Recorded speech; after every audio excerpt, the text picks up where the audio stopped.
Chaque jour, Charles et Carole vous présentent la leçon de l'école du sabbat.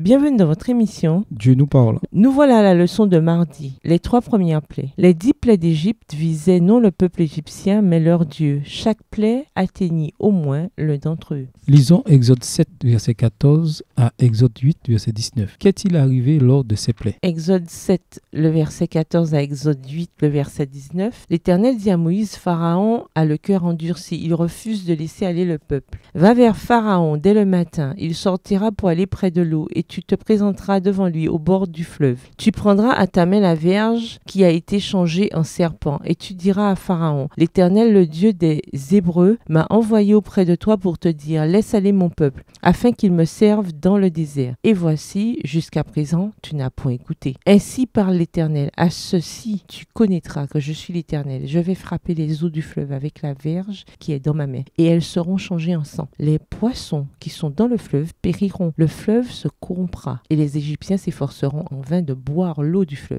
L'Éternel dit à Moïse, dis à Aaron, prends ta verge et étends ta main sur les eaux des Égyptiens, sur leurs rivières, sur leurs ruisseaux, sur leurs étangs et sur tous leurs amas d'eau. Elles deviendront du sang, et il y aura du sang dans tout le pays d'Égypte, dans les vases de bois et dans les vases de pierre. Verset 20. Moïse et Aaron firent ce que l'Éternel avait ordonné. Aaron leva la verge et il frappa les eaux qui étaient dans le fleuve, sous les yeux de Pharaon et sous les yeux de ses serviteurs, et toutes les eaux du fleuve furent changées en sang. Les poissons qui étaient dans le fleuve périrent, le fleuve se corrompit. Les Égyptiens ne pouvaient plus boire l'eau du fleuve, et il y eut du sang dans tout le pays d'Égypte. Mais les magiciens d'Égypte en firent autant par leur enchantement. Le cœur de Pharaon s'endurcit, et il n'écouta point Moïse et Aaron, selon ce que l'Éternel avait dit. Pharaon s'en retourna et alla dans sa maison, et il ne prit pas même à cœur ces choses. Tous les Égyptiens causèrent aux environs du fleuve pour trouver de l'eau à boire, car ils ne pouvaient boire de l'eau du fleuve. Il s'écoula 7 jours après que l'Éternel eut frappé le fleuve. L'Éternel dit à Moïse, va vers Pharaon et tu lui diras, ainsi par l'Éternel, laisse aller mon peuple afin qu'il me serve. Verset 27. Si tu refuses de le laisser aller, je vais frapper par des grenouilles toute l'étendue de ton pays. Le fleuve fourmillera de grenouilles. Elles monteront et elles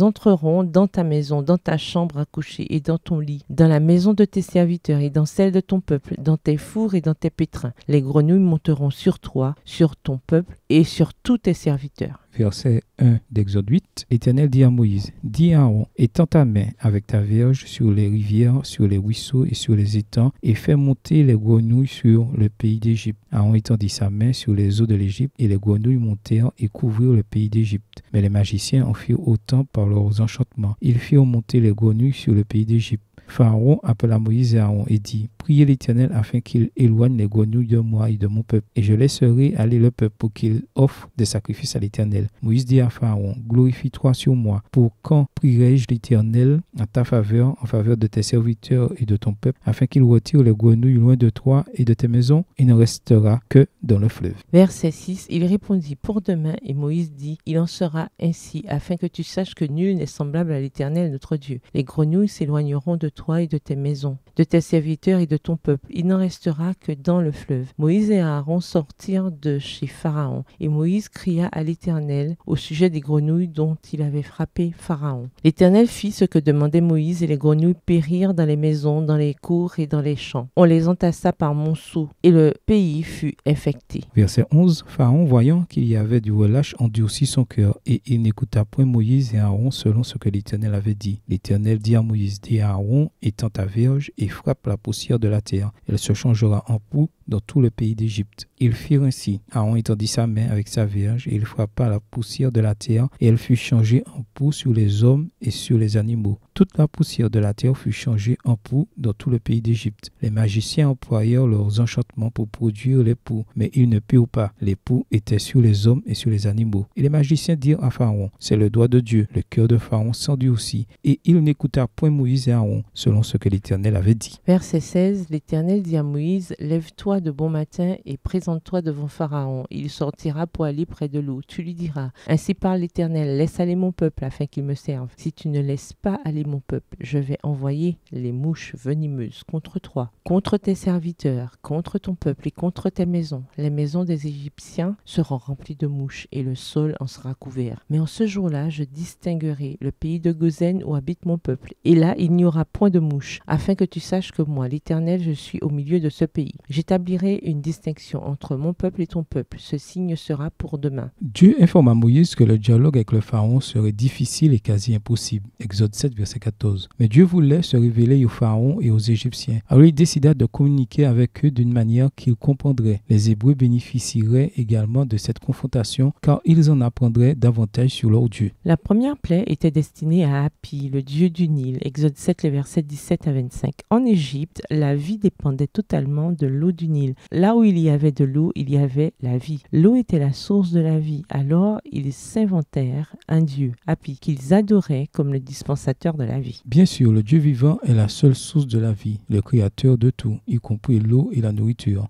Genèse 1, versets 1 et 2, les versets 20 à 22, Psaume 104, versets 27 et 28, Psaume 136, verset 25, Jean 11, verset 25, Jean 14, verset 6. L'eau changée en sang symbolise la vie qui se transforme en mort. Hapi était incapable de donner et de protéger la vie. Tout cela n'est possible que par le biais de la puissance du Seigneur. Dieu donne alors une autre chance au pharaon. Cette fois, c'est Eket, la déesse grenouille, qui est directement attaquée. Exode 8, le verset 1 à 15. Au lieu d'engendrer la vie, le Nil produit des grenouilles que les Égyptiens craignent, détestent et exècrent. Ils veulent s'en débarrasser. Le moment précis où cette plaie s'arrête démontre que la puissance de Dieu était également derrière cette plaie. La troisième plaie est celle qui est décrite le plus brièvement de toutes. Exode 8, versets 16 à 19. Il n'y a pas de certitude sur le type d'insecte dont il est question ici. En hébreu, kinem, s'agit-il de moucherons, de moustiques, de tiques, de poux. Cette plaie était dirigée contre le dieu Geb, le dieu égyptien de la terre. De la poussière de la terre, en écho au récit biblique de la création, Dieu fit sortir des moucherons qui couvrirent tout le pays. Incapables de reproduire le miracle, seul Dieu peut créer la vie. Les magiciens déclarèrent, c'est le doigt de Dieu. Exode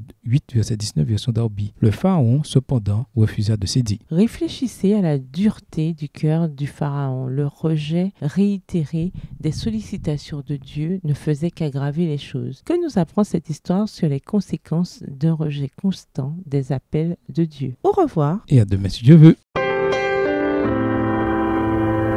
Dieu nous parle. Chaque jour, Charles et Carole vous présentent la leçon de l'école du sabbat.